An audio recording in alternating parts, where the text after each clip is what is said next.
Bagi Indra, rumah seharusnya adalah tempat istirahat yang tenang, bersih, dan wangi seperti lobi kantornya. Namun setiap kali ia membuka pintu rumah tipe 36 di kawasan Bekasi itu, yang menyambutnya bukanlah ketenangan, melainkan bencana. Gunung-gunung plastik hitam, lakban yang berdecit, dan tumpukan kardus yang menggunung hingga ke plafon ruang tamu. Indra melihat itu sebagai sampah dan kekacauan. Dia lupa, atau mungkin terlalu gengsi untuk mengakui, bahwa di dalam tumpukan sampah itulah terselip nyawa dari ekonomi keluarga mereka yang sebenarnya sudah lama sekarat.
Lumayan untungnya buat lumayan, potong Indra sinis.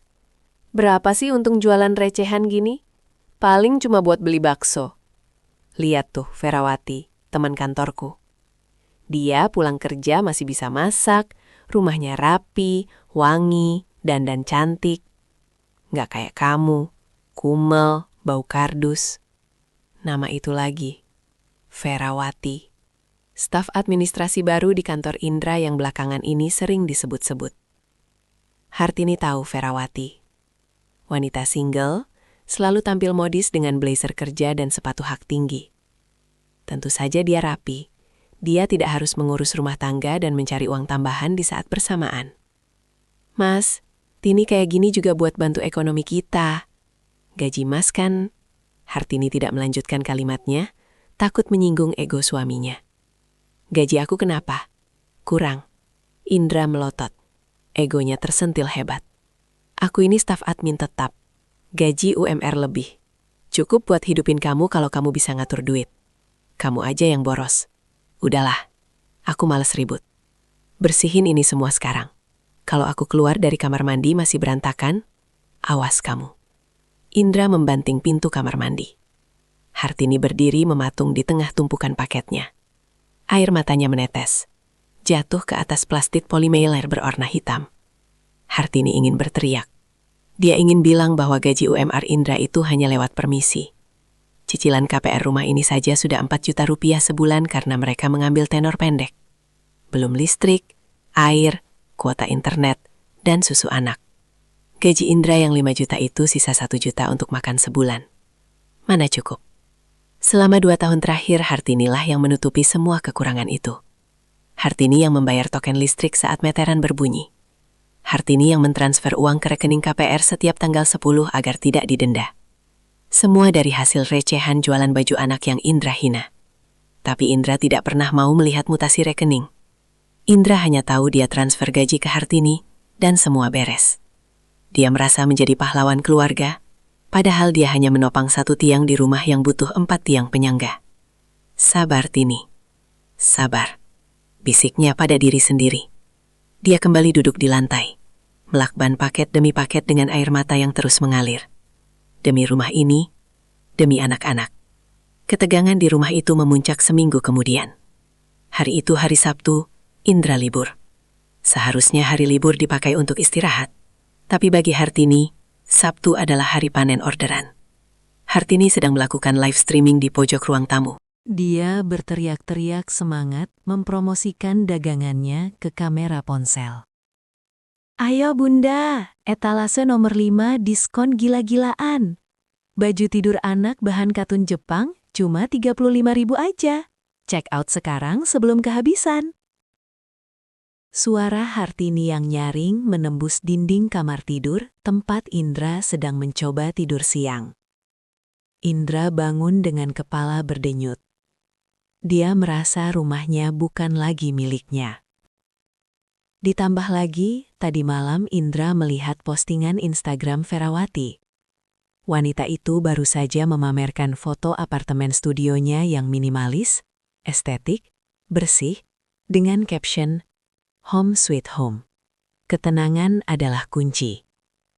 Indra membandingkan foto itu dengan realita ruang tamunya yang penuh karung paket. Rasa muak, malu, dan emosi bercampur jadi satu. Indra keluar kamar dengan mata merah. Dia berjalan ke ruang tamu, langsung menuju ke tripod tempat HP Hartini terpasang. "Mas, kenapa?"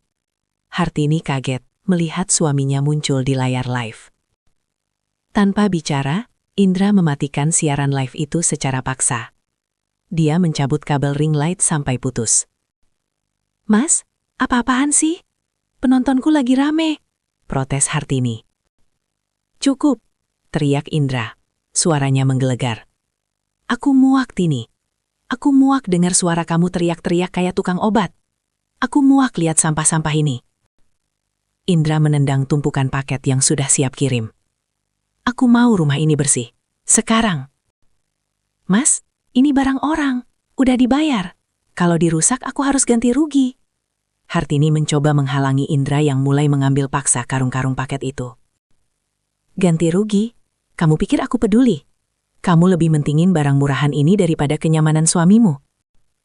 Indra menyeret 2 karung besar berisi ratusan paket baju ke halaman depan rumah. Tetangga mulai keluar, menonton keributan itu. Hartini mengejar sambil menangis, menarik lengan Indra. "Mas, jangan. Mas, itu modal Tini. Itu uang Tini." Indra menghempaskan tangan Hartini hingga istrinya jatuh terduduk di paving block. "Ini rumahku. Aku yang bayar cicilannya tiap bulan. Aku berhak ngatur rumahku sendiri. Kalau kamu mau nyampah, jangan di sini." Dengan mata gelap, Indra mengambil bensin ecelan yang dia simpan untuk motornya, menyiramkannya ke tumpukan paket itu. "Mas, jangan. Demi Allah, Mas," jerit Hartini histeris. Indra menyalakan korek api dan melemparnya. Wush! Api menyambar plastik dan kain dengan cepat. Asap hitam membumbung tinggi. Bau plastik terbakar menyengat hidung. Hartini menjerit, meraung-raung melihat kerja kerasnya, modalnya, dan kepercayaan pelanggannya hangus dilalap api di depan matanya sendiri. Tetangga berteriak panik, berusaha memadamkan api dengan ember, takut merembet. Tapi Indra berdiri tegak di sana, menatap api dengan kepuasan gila. Dia merasa telah membersihkan rumahnya. "Lihat ini," kata Indra dingin, menatap istrinya yang menangis sesenggukan di tanah. "Sekarang bersih kan? Gak ada lagi sampah." "Kamu jahat, Mas. Kamu iblis," isak Hartini. Hatinya hancur. Lebih hancur dari abu paket-paket itu. "Kamu gak tahu apa yang baru aja kamu bakar." "Aku bakar sampah. Udah, masuk. Masakin aku makan. Awas kalau kamu berani jualan lagi." Indra berbalik masuk ke rumah, menutup pintu.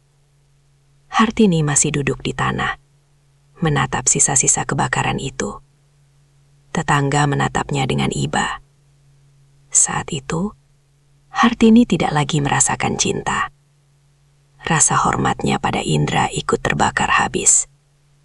Dia bangkit perlahan, mengusap air matanya. Wajahnya mengeras. "Kamu bilang ini rumahmu, Mas? Kamu bilang kamu yang bayar? Oke.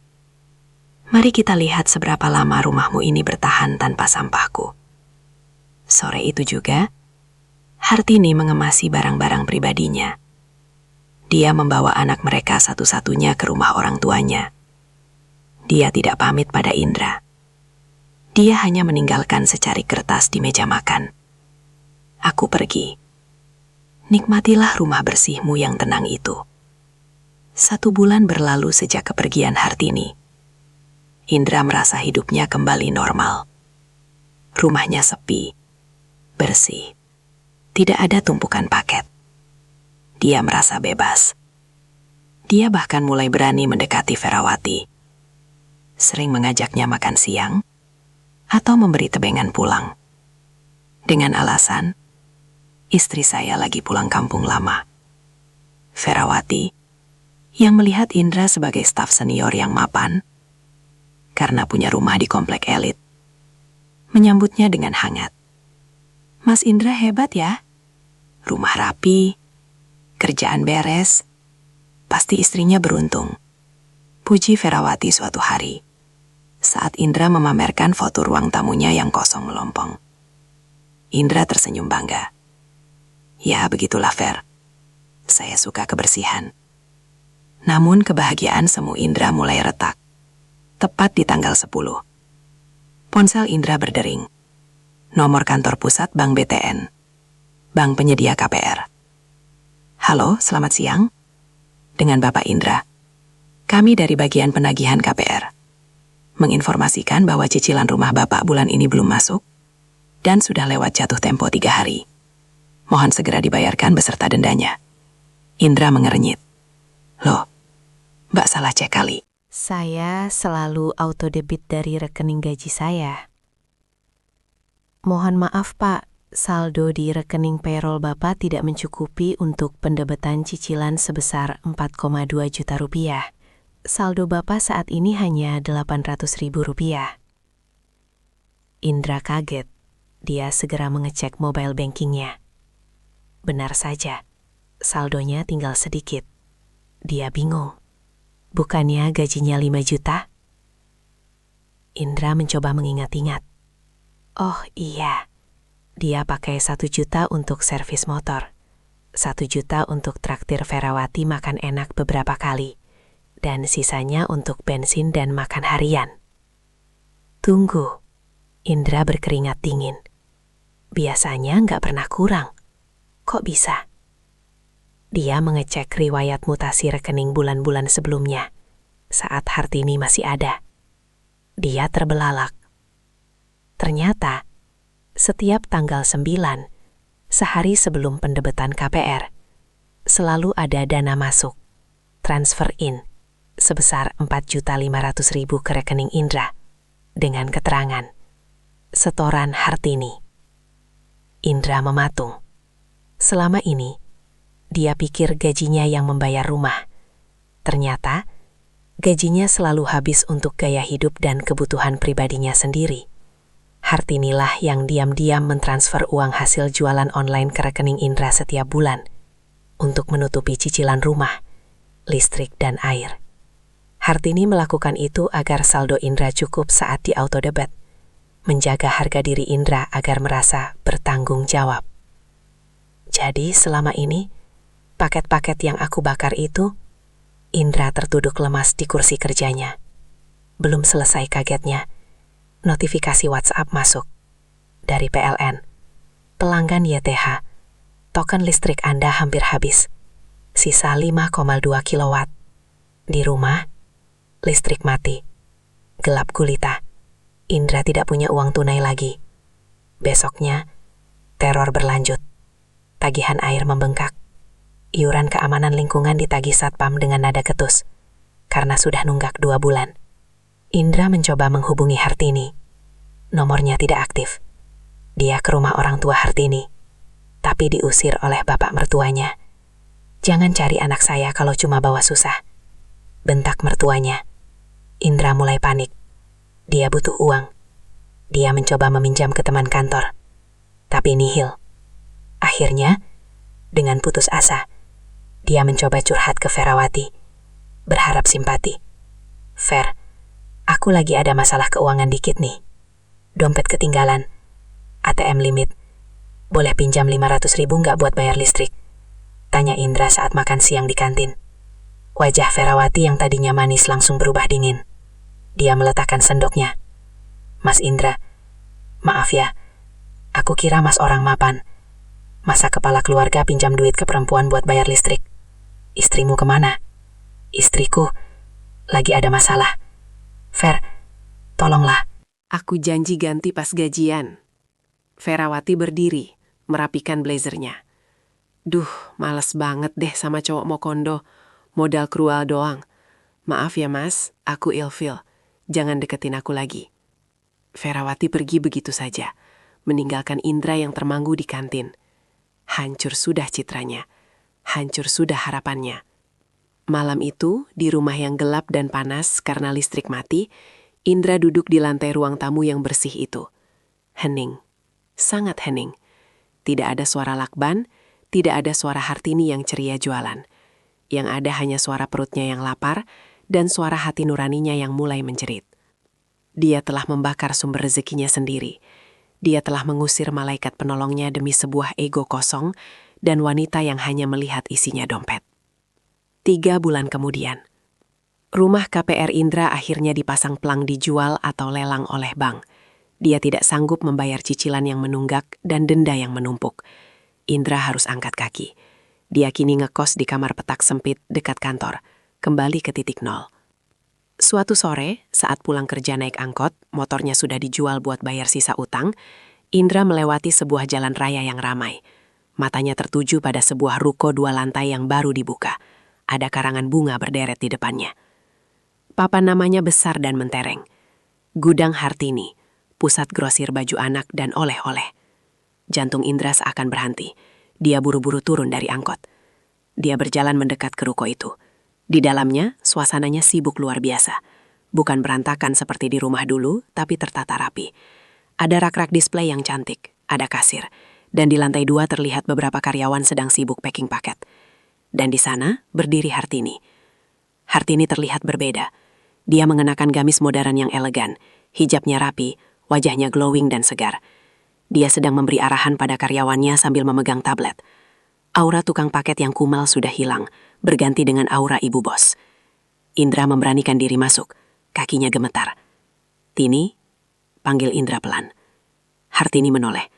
Senyumnya yang sedang mengembang pada karyawan perlahan memudar saat melihat Indra. Dia menatap Indra dari ujung kaki ke ujung kepala. Indra terlihat kurus, kucel dan menyedihkan. Ada apa mas?